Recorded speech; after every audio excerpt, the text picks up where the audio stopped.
Bonjour, bienvenue dans ma nouvelle vidéo. Là, on est mi-septembre. Là, c'est bien automne. Et le temps de retour d'expérience après toute la saison. Il y a pas mal de choses qui n'ont pas fonctionné. Et il y a certaines erreurs et il y a certaines choses qu'on ne pouvait pas contrôler et qui ont impacté nos récoltes. Ou plutôt, voilà, ils ont causé le manque de ces récoltes. Et je vous partage tout ça un par un avec le retour d'expérience globale de la saison 2024. Alors, c'est parti! Et voici notre potager en mois de septembre. Et oui, septembre dans les Hauts-de-France, ça commence par la pluie, la bruine toute la journée. Et ici, il y a des petites catastrophes qui se passent, notamment avec les concombres. Et voilà, trop d'humidité a malheureusement massacré la plante.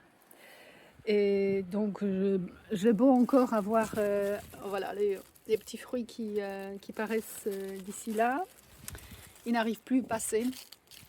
Ils ont cette taille déjà depuis, voilà, depuis 1 2 semaines. Et donc, je vais devoir dire adieu à des concombres. Pour cette année, c'est fini.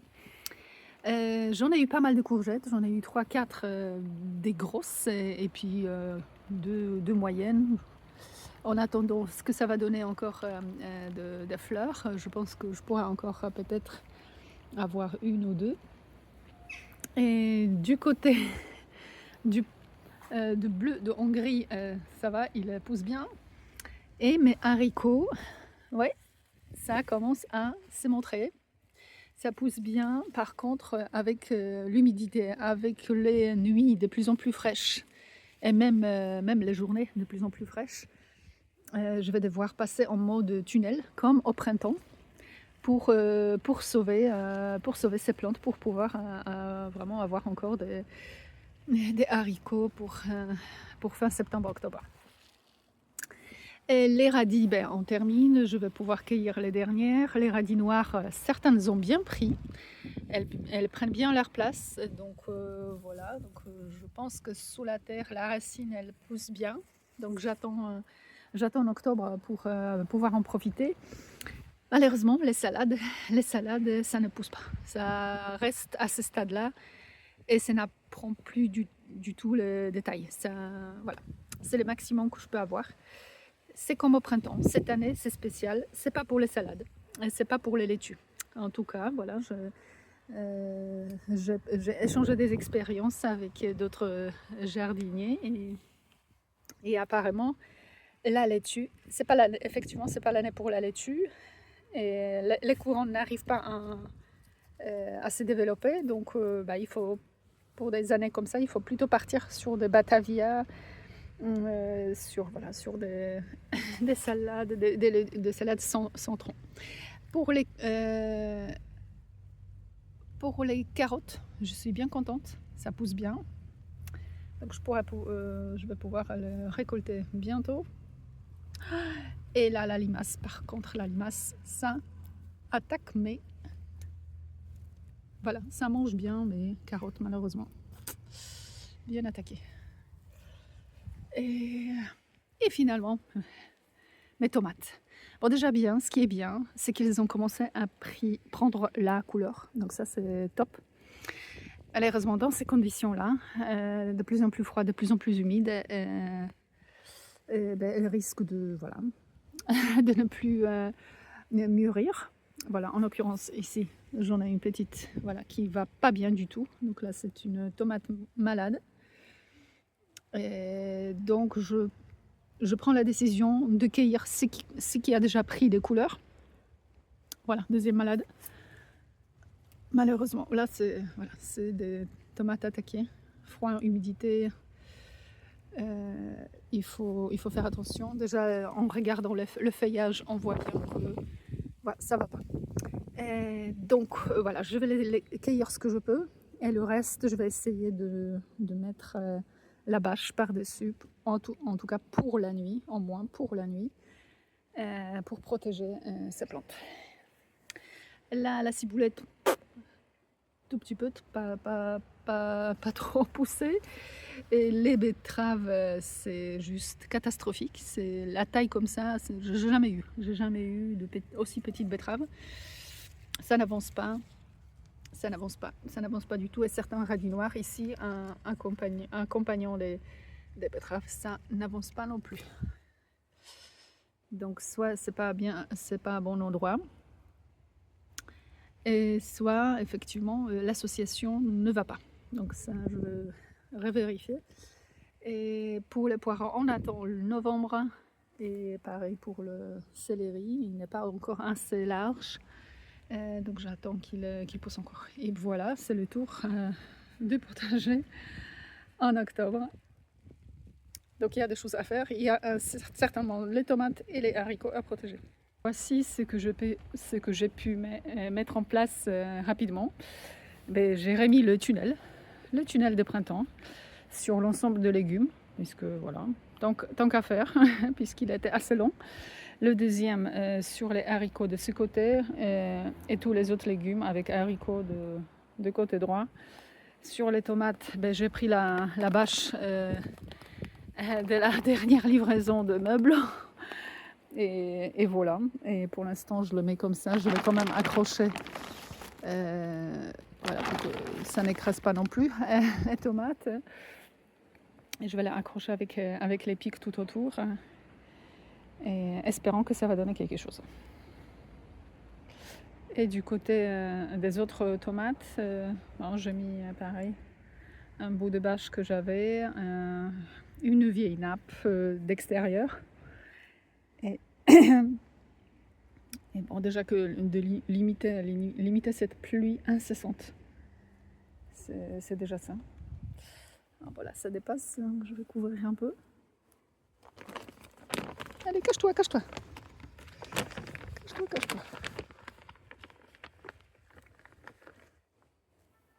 Voilà.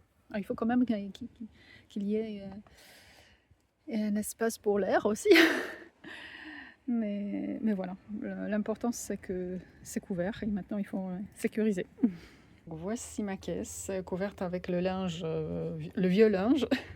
Le plus important c'est que ce soit du coton. Et voici comment les tomates ont rougi. Donc c'est vraiment un tout petit calibre.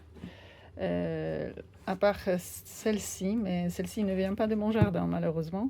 C'est la tomate qui vient du jardin partagé, donc l'association où je suis active, voilà, le maximum de samedis que je peux, dans le travail en collectivité. Et donc tout le reste, ça c'est mes tomates à moi, qu'ils ont bien rugi, en partant de la couleur jaune, à peine voilà, de partant à peu près de cet état-là, sont arrivés à des tomates rouges. Parmi celles-ci, il y en a quand même certaines qui sont attaquées par la maladie, par les champignons, donc il faut bien les séparer, parce que cette maladie peut être transmise aux autres tomates. Donc je vais décider, je vais voir si je découpe la partie attaquée ou si je jette complètement. Et voilà, donc je vérifie. Voilà, il y a encore d'autres qui sont attaqués. Hop, donc au final, il n'en restera plus beaucoup. Mais celle-ci, on va voir. Celle-ci, on va voir encore. On donne la chance ici. Voilà. C'est bien attaqué aussi. Et là, celle-ci, c'est certainement pareil. Voilà, donc je sépare celle-ci. Potentiellement aussi. Ah, attaqué.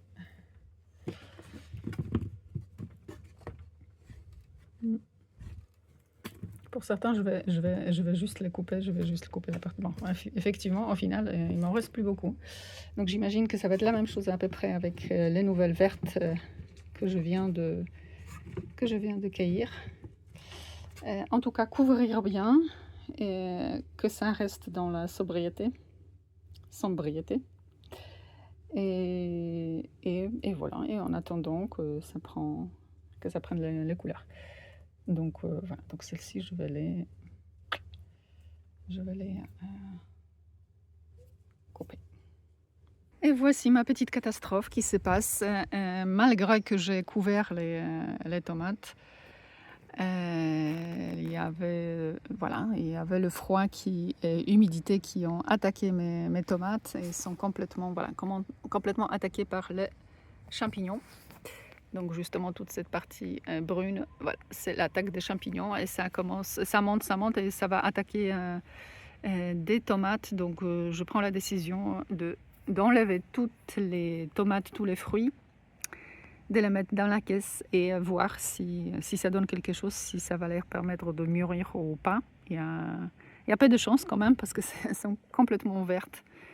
Là où les tomates rougissent, donc il y a plus de chances que ça mûrit complètement dans la caisse, mais voilà. En tout cas, je tente, sinon tout le reste, il faut jeter. Et juste une petite remarque, si on jette tous ces pieds de tomates, il ne faut pas les mettre dans le compost parce que ça peut acidifier le compost et puis par la suite le terreau, donc c'est pas bon pour la qualité du sol. Donc voilà, on le jette dans la poubelle tout simplement. Qui reste avec 35 pieds de tomates qui ont malheureusement succombé. Ils ont été attaqués par les champignons. Donc ce qu'on peut voir, c'est que vraiment les tomates ont développé de longues racines pour vraiment chercher des nutriments profondément dans la terre. Voilà, sont bien longues les racines. Et justement, encore de près, cette maladie champignon, dès que vous voyez cette tache brune, voilà, qui attaque le feuillage et par la suite les fruits même. Donc c'est bien le champignon. Donc il y avait beaucoup d'humidité, beaucoup de froid déjà, soudain, comme ça, arrivant en début d'automne. Et malheureusement, voilà, c'est une perte énorme. Sur les 35 pieds, j'ai eu une petite caisse de tomates. Donc, et en plus avec une taille, un calibre petit et moyen maximum. Il n'y avait pas de grandes tomates, donc vraiment, pour moi, c'est la pire année. Donc je récupère les tuteurs, je récupère les tissus aussi qui soutenaient les pieds des tomates et voilà le rétex général sur cette année. Et puis à ne plus reproduire, c'est déjà améliorer la qualité du sol, et soit mettre beaucoup plus de terreau, soit bien enfin mettre en place le compost, et c'est ce que je m'apprête à faire pour l'année suivante. Et avant tout, je pense que puisque cette année justement je n'ai pas fait de serre, et c'était ma grande erreur.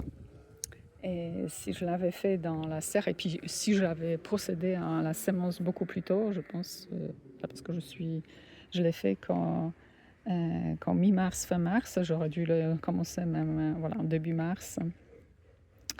Et à domicile, donc d'abord on sème à domicile, oui. Lorsque les pieds arrivent à la bonne hauteur, on le met en serre dans le meilleur des cas, sinon directement dans le sol. Et là, j'aurais dû faire la serre. Donc déjà, je sais que pour l'année prochaine, je mets du compost et je mets la serre. Donc cette parcelle que je préparais pour les tomates, elle est mal placée.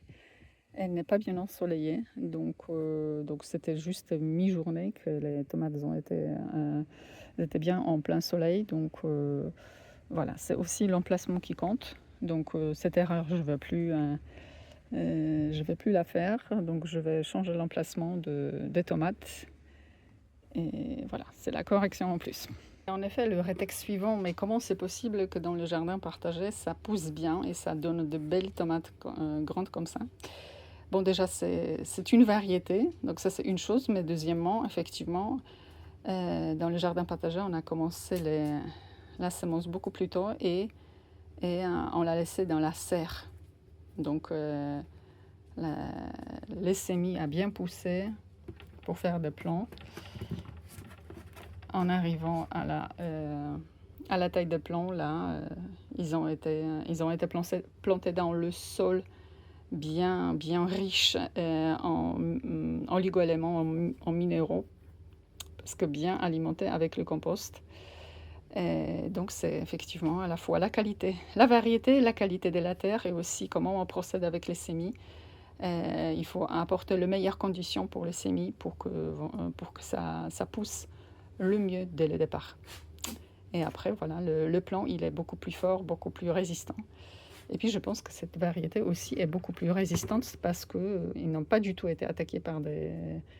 Les tomates n'ont pas du tout été attaquées par les champignons dans le jardin partagé. Et voilà les récoltes de pratiquement fin septembre. On est à troisième semaine de septembre. Donc là, ce qu'on peut récolter, c'est les haricots de beurre, haricots jaunes. C'est ma semence du mois d'août. Donc ça a quand même donné pas mal de fruits. Donc je pense que je vais pouvoir cueillir en moins 2 fois de ces petites plantes.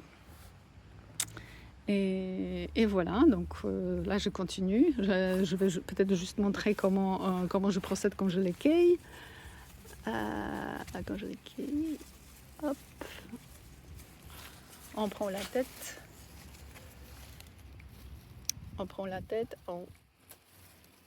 et on coupe avec les doigts.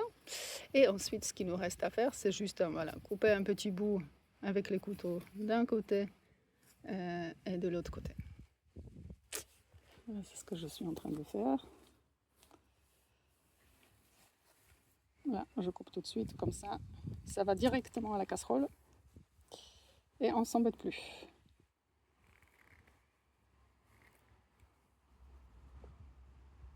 La mise au point ne fonctionne pas. Hop. Et voilà. Donc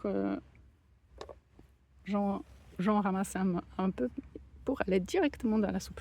Dans la soupe ou dans le repas. Le repas, rien que les haricots jaunes avec les pommes de terre et une petite salade de concombre à la crème fraîche, c'est juste formidable. Voilà, une petite récolte de l'automne de haricots jaunes s'arrête là. C'est bien pour la soupe. Ça ne suffit pas trop pour un repas complet pour la famille, mais pour ajouter dans une soupe, c'est très très bien. Le reste, je laisse quand même encore pour pousser parce que ils sont trop fines. Donc j'aurai encore une dernière petite récolte dans une semaine et ça va être fini. Ça va être fini pour les haricots jaunes. De l'autre côté, malheureusement, les limaces ont tout mâchouillé, ils ont tout mangé et je n'ai rien. Voilà. Donc elles se sont bien servies, y compris les feuilles. Donc là, malheureusement, je n'y peux rien. Effectivement, c'est une cata avec les limaces. Bon là, je peux cueillir les derniers radis qui sont plutôt pas mal. Les derniers radis rouges parce que les radis noirs ne sont pas encore tout à fait prêts. Mais là, pareil, ça c'est les limaces. Les limaces, ils se servent bien de ce que j'arrive à obtenir et voilà. Elles n'y voient pas d'inconvénient. Ils se servent comme ils veulent.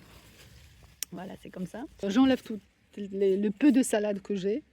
Les mâches à peine arrivent à sortir. Donc tout ce qui va sortir, je vais pouvoir consommer. Et là, justement, on attend juste les radis noirs. Ils ont besoin encore d'un petit mois pour arriver à leur taille et qu'on puisse les croquer.